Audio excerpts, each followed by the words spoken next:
साथियों, बनारस में नाव पर 14 मुस्लिमों ने इफ्तार पार्टी की। जितनी मेरी नॉलेज है, इफ्तार पार्टी में नॉनवेज नहीं होता है। उसमें फ्रूट होते हैं, उसमें शरबत होता है, उसमें आपके पकौड़े होते हैं। मान लेते हैं कि उसमें नॉनवेज भी था। मान लेते हैं कि उन्होंने मुर्गा खाया और मुर्गे की जो हड्डियां हैं वो गंगा में डाल दी, तो उन पर यूपी पुलिस ने एफआईआर करा दी। क्यों? गंगा दूषित हो गई, गंगा अपवित्र हो गई। लेकिन मेरा सवाल है, तर्क से भरा है, कि क्या जब करोड़ों लोगों की जो अस्थियां हैं, जो हड्डियां हैं, वो गंगा में डाली जाती हैं, तब गंगा अपवित्र नहीं होती, दूषित नहीं होती, गंदी नहीं होती? गंगा के अंदर जब पुराने कपड़े उतार करके बहा दिए जाते हैं, तब गंगा दूषित नहीं होती, गंदी नहीं होती, अपवित्र नहीं होती? जब लाखों करोड़ों लोग अपना मुंडन कराते हैं और सारे बाल गंगा में बहा देते हैं, तब गंगा दूषित नहीं होती, अपवित्र नहीं होती, गंदी नहीं होती?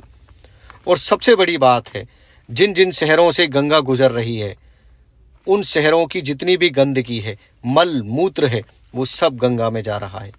तो तब गंगा दूषित नहीं होती, गंदी नहीं होती, अपवित्र नहीं होती?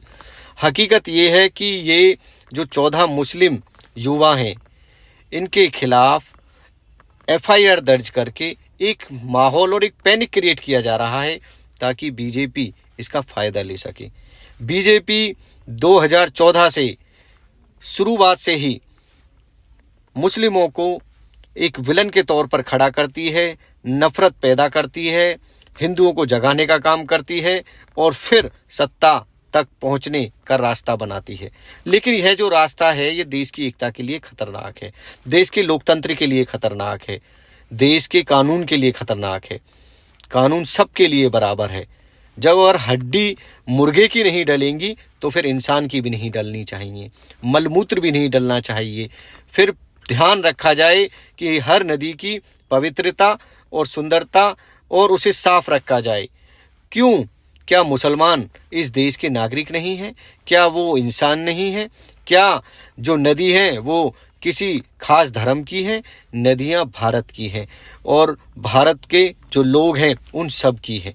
ये है असलियत जो है, उसे हमें मानना चाहिए और प्रेम पूर्वक रहना चाहिए, एकता और बंधुत्व के लिए काम करना चाहिए। जय हिंद, जय भारत।